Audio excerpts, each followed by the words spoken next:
नमस्कार, मैं हूं मनु राजपूत और आप देख रहे हैं सुजन समाचार खास पेशकश आपकी विधानसभा आपकी खबर।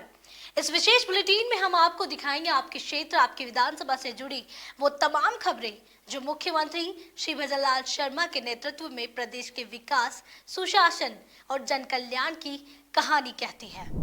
मुख्यमंत्री श्री भजनलाल शर्मा के नेतृत्व में राजस्थान सरकार किसानों की मदद के लिए नई योजना लेकर आई है। इस योजना के तहत जो किसान पारंपरिक तरीके से बेलों की मदद से खेती करते हैं उन्हें हर साल 30,000 रुपए की आर्थिक सहायता मिलेगी। इस योजना का मकसद परंपरागत खेती को बचाना और पशुओं के साथ खेती को बढ़ावा देना है। किसान इस योजना के लिए राज किसान साथी पोर्टल पर ऑनलाइन आवेदन कर सकते हैं। सहायक निदेशक श्री हरभान सिंह जाटव ने बताया कि इस योजना से किसानों को न सिर्फ आर्थिक मदद मिलेगी बल्कि पारंपरिक खेती भी बनी रहेगी। यह योजना राज्य के हजारों किसानों के लिए राहत लेकर आई है, जिससे वे बेलों से खेती जारी रख सकेंगे और अपनी आय बढ़ा सकेंगे। राजस्थान सरकार द्वारा इस वर्ष ही जो किसान बैलों से खेती कर रहे हैं उनको प्रोत्साहन के रूप में 30,000 रुपये एक जोड़ी बैल पर दिया जा रहा है। इससे फायदा यह है कि जो छोटे किसान हैं जो ट्रैक्टर वगैरह नहीं खरीद सकते, वो बैलों से खेती करते हैं, वो एक तरह से उनको प्रोत्साहन के रूप में ये राशि दी जाएगी। इससे फायदा यह है कि एक तो यंत्रीकरण पे जो ज़्यादा खर्चा होता है वो नहीं होगा। हर किसान यंत्रीकरण को अफोर्ड नहीं कर सकता, इसलिए जो हमारे क्षेत्र हैं वहाँ पे ग्रामीण क्षेत्रों में जो कृषि होती है, कई क्षेत्रों में बैलों से कृषि हो रही है, उन किसानों के लिए ये योजना बहुत ही लाभकारी है। सीकर जिले के खाटू श्याम जी कस्बे में कार्तिक मास की पूर्णिमा के पावन अवसर पर बाबा श्याम के दरबार में दूर दूर से श्रद्धालु पहुंचे। भक्त कतारबद्ध होकर बाबा श्याम के दर्शन कर आशीर्वाद ले रहे हैं। बाबा श्याम का मंदिर सतरंगी फूलों से खूबसूरती से सजाया गया है। मंदिर कमेटी ने श्रद्धालुओं की सुविधा के लिए विशेष व्यवस्थाएं की हैं। परिसर और आसपास स्वच्छता, पेयजल और चिकित्सा की बेहतर सुविधाएं उपलब्ध कराई गई है। सुरक्षा के लिए थाना अधिकारी श्री पवन कुमार चौबे के नेतृत्व में पुलिस जाब्ता तैनात है। भीड़ नियंत्रण और यातायात व्यवस्था के लिए पुलिस और स्वयंसेवक सक्रिय है। राजसमंद जिला कलेक्टर श्री अरुण कुमार हसीजा बुधवार को एक्शन मोड में दिखाई दिए। उन्होंने ग्राम पंचायत मोही में आकस्मिक निरीक्षण के दौरान 2 ट्रैक्टर ट्रॉली अवैध बजरी से भरी हुई पकड़ ली। कलेक्टर ने तुरंत ट्रॉली जब्त कर चालक से पूछताछ की, लेकिन चालक मौके से भाग गया। इसके बाद उन्होंने अधिकारियों को फोन पर अवैध खनन और बजरी परिवहन पर सघन अभियान चलाने के निर्देश दिए। कलेक्टर श्री हसीजा ने कहा कि जिले की सीमाओं पर सतत निगरानी रखी जाए और जहां भी अवैध खनन हो रहा है वहां तत्काल कार्रवाई सुनिश्चित की जाए। इस दौरान उपखंड अधिकारी ब्रजेश गुप्ता भी मौके पर मौजूद थे। गुरु नानक देव जी का 556वां प्रकाशोत्सव बुधवार को आस्था, श्रद्धा और भक्ति के साथ मनाया गया। इस दौरान गुरुद्वारे में अखंड पाठ साहिब का भोग पड़ा। शब्द कीर्तन और गुरु इतिहास पर व्याख्यान का आयोजन भी किया गया। गुरुद्वारा श्री गुरु सिंह सभा रानी बाजार में मुख्य दीवान सजाया गया। कार्यक्रम के बाद गुरु का अटूट लंगर सभी श्रद्धालुओं के लिए परोसा गया। नानक देव की जयंती है, क्या आयोजन हो रहे हैं, क्या कार्यक्रम? ये हमारा गुरु नानक देव जी का प्रकाश उत्सव 556वां मनाया जा रहा है, जिसका कई रोज से प्रोग्राम चल रहे हैं। आज से तकरीबन 10 दिन पहले से सुबह प्रभात फेरी शुरू हो गई थी, जो सारे शहर को सुबह 5 बजे से लेकर 7 बजे तक शहर में जगह जगह हर जगह, कभी बड़े बाजार, कभी बल्लभ गार्डन, कभी कहीं सारी जगह पर निकाल कर प्रभात फेरी के रूप में जगह जगह मनाई गई। उसके बाद में संडे को 2 तारीख को एक नगर कीर्तन निकाला गया था, जो कि पूरे शहर मुख्य मार्गों से होता हुआ सारे गुरुद्वारा लालगढ़ से निकला था, जो कि गुरुद्वारा साधुल कॉलोनी, जो कि गुरुद्वारा जयनारायण व्यास कॉलोनी, जो कि गुरुद्वारा रानी बाजार, जो कि RCP सारे गुरुद्वारों से होता हुआ वो शाम को वापस पहुंचा था। 3 तारीख को गुरु नानक देव जी के प्रकाश उत्सव के उपलक्ष्य में अखंड पाठ साहब प्रारंभ हुए थे, जो कि लगातार 3 तारीख की सुबह से लेकर 5 तारीख की सुबह, आज सुबह उसका 10:30 बजे भोग पड़ा। भोग के बाद में आम दीवान लगाया गया, जिसमें हमारे मुख्य हजूरी रागी ज्ञानी बलविंदर सिंह जी, साथ में स्त्री सत्संग की बीबियाँ, अपना सबने कीर्तन तो चल रहा है। ये मुख्य 1:30 बजे तक चलेगा। 1:30 बजे के उपरांत फिर गुरु का अटूट लंगर बरतेगा, जिसमें शाम को एक विशेष प्रोग्राम है जो कि हम रानी बाजार गुरुद्वारा सिंह सभा गुरुद्वारे में ही मनाते आ रहे हैं। वो प्रोग्राम हमारा शाम को 6 बजे रहराज साहब व बच्चों के लिए विशेष आयोजन रखा जाता है, जिसमें छोटे छोटे बच्चों से गुरुओं की जानकारी, गुरुओं का नाम लेना, माइक पर बोलना, ये सब कराया जाता है। उसके उपरांत आतिशबाजी की जाती है, जो कि प्रोग्राम शाम का 6 बजे से लेकर 8 बजे तक चलेगा। सर, गुरु नानक जी की जो शिक्षा थी उसको बढ़ाने के लिए काम कर रहे हैं। हाँ जी, उसी को बढ़ावा देने के लिए, उन्हीं के बताए उपदेशों पर चलने के लिए, बताने के लिए ये सारा कर रहे हैं। नाम पदनाम बताइए सर। हाँ जी, आपका नाम? मेरा नाम सुखविंदर सिंह बाबू, यहाँ किस पद पर हैं आप? वाइस प्रेसिडेंट हूँ। अंतर्राष्ट्रीय पुष्कर मेले के दौरान मेला मैदान में आयोजित रस्साकसी प्रतियोगिता में रोमांचक नजारा देखने को मिला। प्रतियोगिता में देशी और विदेशी पुरुष और महिलाएं शामिल हुई। विदेशी पर्यटकों ने भी बढ़ चढ़कर हिस्सा लिया, लेकिन मारवाड़ी जटों की ताकत के आगे विदेशी टीम टिक नहीं पाई। रस्साकसी के दौरान दर्शकों में जोश और उत्साह देखने को मिला। विदेशी महिला पर्यटक ने अपनी टीम के साथ भाग लेकर कहा कि भारत के परंपरागत खेलों में हिस्सा लेना यादगार अनुभव रहा। इस प्रतियोगिता का आयोजन पशुपालन विभाग और पर्यटन विभाग द्वारा किया गया। संयुक्त निदेशक डॉक्टर सुनील घिया ने बताया कि इसका उद्देश्य सांस्कृतिक मेलजोल बढ़ाना और पर्यटन को प्रोत्साहित करना है। विजेता टीम को सम्मानित किया गया और सभी प्रतिभागियों को स्मृति चिन्ह भेंट किए गए। आज श्री पुष्कर पशु मेला 2025 का पुरस्कार वितरण समारोह आयोजित किया गया, जिसमें विभिन्न तरह की यहाँ पर प्रतियोगिताएं आयोजित की गई। सबसे पहले तो यहाँ पर हॉर्स शो का वो किया गया, हॉर्स शो दिखाया गया यहाँ पर। उसके अलावा यहाँ पर जो विजेता पशु थे उनकी पशु परेड आयोजित की गई। उसी के साथ कला जत्था का प्रदर्शन यहाँ पर किया गया। अभी रस्साकसी का आयोजन किया गया और जो विजेता पशुपालक थे, गत 3 दिवसों में जो पशु प्रतियोगिता आयोजित की गई, उनके पशुपालक सर्वश्रेष्ठ मेला पशु, सर्वश्रेष्ठ गिर पशु, सर्वश्रेष्ठ अश्ववंश, सर्वश्रेष्ठ जर्सी गाय और सर्वश्रेष्ठ दुधारू गाय जो थी, इन सभी को यहाँ पर जो विजेता पशुपालक थे उनको कैश एवं प्रशस्ति पत्र देकर और साथ में मोमेंटो देकर सम्मानित किया गया।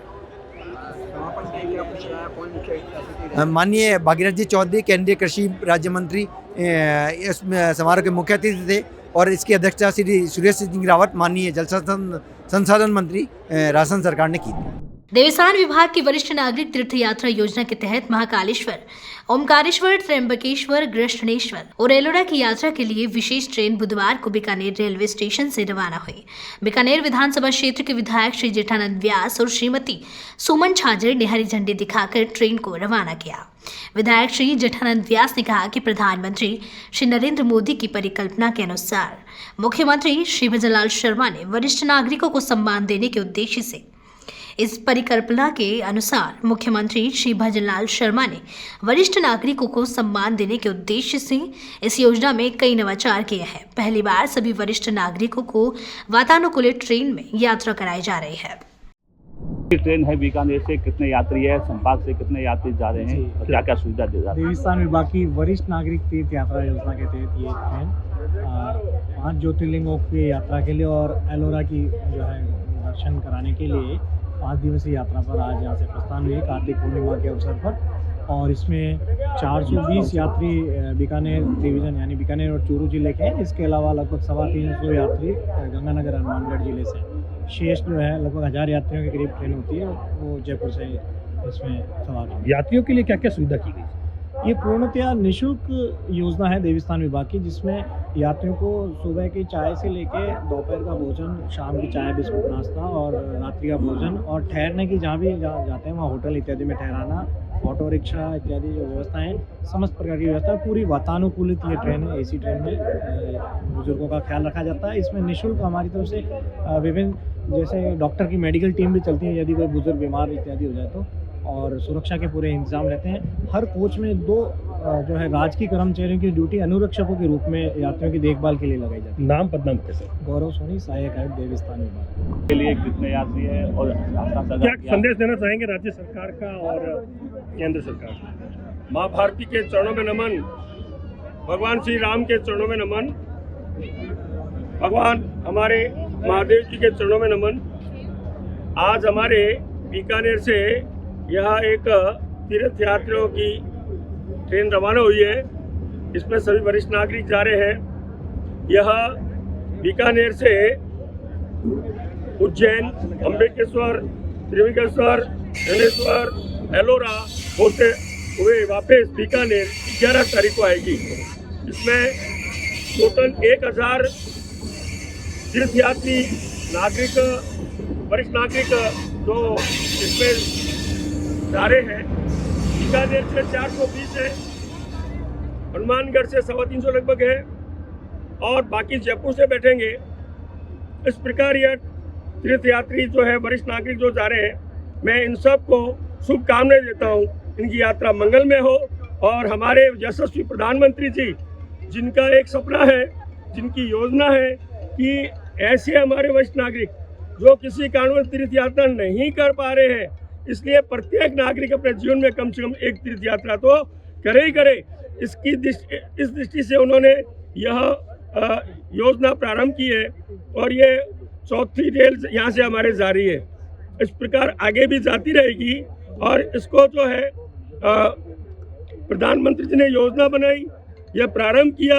राजस्थान के यशस्वी मुख्यमंत्री जी ने इसको और आगे बढ़ाया और हमारे देवस्थान के मंत्री जोराराम जी हैं, जो कि बहुत रुचि रखने वाले इस धार्मिक तीर्थ यात्राओं में। ये सब मिलके और इन वरिष्ठ नागरिकों को एक तीर्थ यात्रा करवाने जा रहे हैं। भारत निर्वाचन आयोग द्वारा मतदाता सूची के विशेष गहन पुनरीक्षण अभियान 2026 का शुभारंभ कर दिया गया है। यह प्रक्रिया मतदाताओं के लिए अत्यंत सरल और सुगम बताई गई है। 4 नवंबर से 4 दिसंबर 2025 तक जयपुर जिले के विभिन्न क्षेत्रों में बीएलओ घर घर गणना प्रपत्र लेकर आएंगे। इस दौरान प्रत्येक मतदाता को 2 प्रपत्र दिए जाएंगे। एक प्रति पर मतदाता को हस्ताक्षर कर बीएलओ को दे देना होगा, जबकि दूसरी प्रति अपने पास सुरक्षित रखनी होगी। जिन मतदाताओं के हस्ताक्षर वाले प्रपत्र ईआरओ तक पहुंचेंगे, उनके नाम प्रारूप मतदाता सूची में शामिल कर दिए जाएंगे। यदि किसी का प्रपत्र मिलाकर पिछली एसआईआर सूची से मेल नहीं खाता, तो उन्हें बाद में आवश्यक दस्तावेज प्रस्तुत करने का अवसर दिया जाएगा। सिख समाज ने बुधवार को सिख धर्म के प्रथम गुरु नानक देव जी की जयंती बड़े हर्षोल्लास के साथ मनाई। ब्यावर स्टेशन रोड स्थित गुरुद्वारा साहिब में दिन भर धार्मिक कार्यक्रम आयोजित किए गए। श्री गुरु नानक सत्संग सभा के प्रधान साहिब सिंह ने बताया कि सुबह अखंड पाठ साहिब का भोग संपन्न हुआ। इसके बाद निशान साहिब के चोले की सेवा और नवीन वस्त्रों की सेवा की गई। गुरुद्वारा में सजाए गए कीर्तन दरबार में करमजीत सिंह पटियाला वाले ने मनमोहक कीर्तन प्रस्तुत कर संगत को आनंदित किया और गुरु नानक देव जी की शिक्षाओं को साझा किया। भक्तों ने गुरु दरबार में मत्था टेका और अरदास की। इस अवसर पर विशाल लंगर भी लगाया गया, जिसमें हर वर्ग के लोग जात पात भुलाकर एक साथ प्रभु प्रसाद ग्रहण कर रहे थे। राज्य में भारत निर्वाचन आयोग के विशेष गहन पुनरीक्षण कार्यक्रम 2026 के तहत मंडावा विधानसभा क्षेत्र में लगभग 256 मतदान केंद्रों के 2,51,401 मतदाताओं का सत्यापन जारी है। इस अभियान में बीएलओ घर घर जाकर गणना प्रपत्र वितरित कर रहे हैं। जिला निर्वाचन अधिकारी एवं कलेक्टर डॉक्टर अरुण गर्ग ने मंडावा का दौरा किया और वार्ड 12 नायकानो मोहल्ला में जाकर बीएलओ के कार्य का निरीक्षण किया। उन्होंने स्वयं कई मतदाताओं को गणना प्रपत्र देकर इसे भरवाने की जानकारी दी। गर्ग ने बताया कि यह अभियान 4 दिसंबर तक चलेगा और इसका उद्देश्य है कि कोई भी पात्र मतदाता सूची से वंचित न रहे और अपात्र व्यक्ति शामिल न हो। युवा कार्यक्रम और खेल मंत्रालय के तहत मेरा युवा भारत माय भारत योजना द्वारा देश के पहले गृह मंत्री लौह पुरुष सरदार वल्लभ भाई पटेल की 150वें जयंती वर्ष के उपलक्ष्य में जिला स्तरीय पदयात्राओं का आयोजन किया जा रहा है। टोंक जिला मुख्यालय पर आयोजित इस पदयात्रा को लेकर सूचना एवं जनसंपर्क कार्यालय में चर्चा हुई। भाजपा जिला अध्यक्ष श्री चंद्रवीर सिंह चौहान ने कहा कि सरदार पटेल ने देश की एकता और अखंडता बनाए रखने में महत्वपूर्ण योगदान दिया, इसलिए युवाओं में राष्ट्रीय गौरव और जिम्मेदारी की भावना जगाने के लिए यह पदयात्रा आयोजित की जा रही है। हमारे देश के पूर्व उप प्रधानमंत्री और तत्कालीन गृह मंत्री स्वर्गीय सरदार वल्लभ भाई पटेल, जिन्होंने इस देश की एकता अखंडता को मजबूत करने के लिए किस प्रकार से उस समय अंग्रेज भारत छोड़ के चले गए और 525 रियासतें थी उनको आज़ाद कर गए थे, अपनी सूझबूझ से किस प्रकार से उन्होंने इस देश की एकता अखंडता के लिए प्रयास करते हुए उन सबको एक किया आज जो भारत कश्मीर से लेकर कन्याकुमारी तक और राजस्थान से लेकर पूर्वोत्तर तक अखंड भारत के रूप में है, तो मैं उसका श्रेय लौह पुरुष सरदार वल्लभ भाई पटेल को देना चाहूँगा।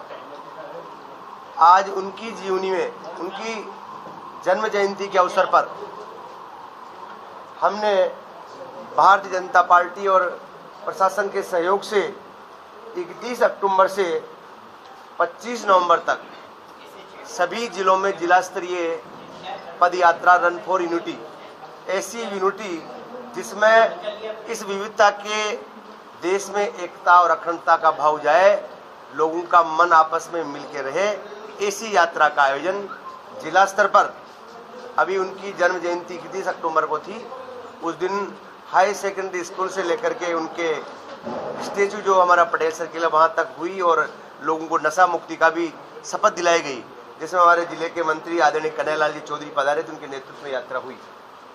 और हमने आज ही माई भारत के जो हमारे अधिकारी यहाँ बैठे हैं, इनके साथ बैठ करके 7 तारीख को एक बार पूरे शहर में हाई सेकेंडरी स्कूल से लेकर के मुख्य बाजार से लेकर के उनके स्टेचू पटेल सर्किल तक पुनः हमारे युवाओं के साथ ये एक जिला स्तरीय यात्रा का हम आयोजन कर रहे हैं। इस यात्रा का मकसद है, भारत एक है, भारत अखंड है, भारत सदैव अखंड रहेगा और मोदी जी के नेतृत्व में विकसित भारत 2047 के रूप में ये दुनिया का सबसे मजबूत भारत बन के निकलेगा। इसी सूझबूझ के साथ भारतीय जनता पार्टी पूरे देश भर में हर लोकसभा में 3-3 पद यात्राएं और केंद्रीय स्तर पर 152 किलोमीटर की जो उनकी जन्मस्थली करसद से लेकर केवड़िया तक एक और राष्ट्रीय यात्रा का उसमें आयोजन होगा, जिसमें हर जिले से हमारे युवा मोर्चा के 2 से 5 साथियों को उस कार्यक्रम में भाग लेना है।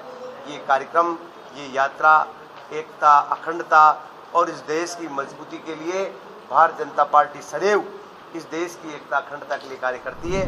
गुरु तीर्थ नगरी श्री कोलायत के दिव्य श्री कपिल सरोवर में कार्तिक पूर्णिमा के अवसर पर लाखों श्रद्धालुओं ने आस्था की डुबकी लगाई।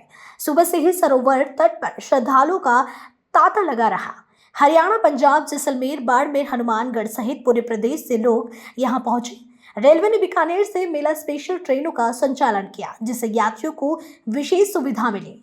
कपिल सरोवर हिंदू और सिख धर्म के संगम का संदेश देता है। इस अवसर पर विदेशी पर्यटक भी श्रद्धा भाव से पहुंचे। श्रद्धालुओं ने श्री कपिल मुनि मंदिर, 12 महादेव पंच मंदिर, गंगा मंदिर सहित अन्य मंदिरों में दर्शन कर दान पुण्य किया और स्वास्थ्य जीवन की कामना की।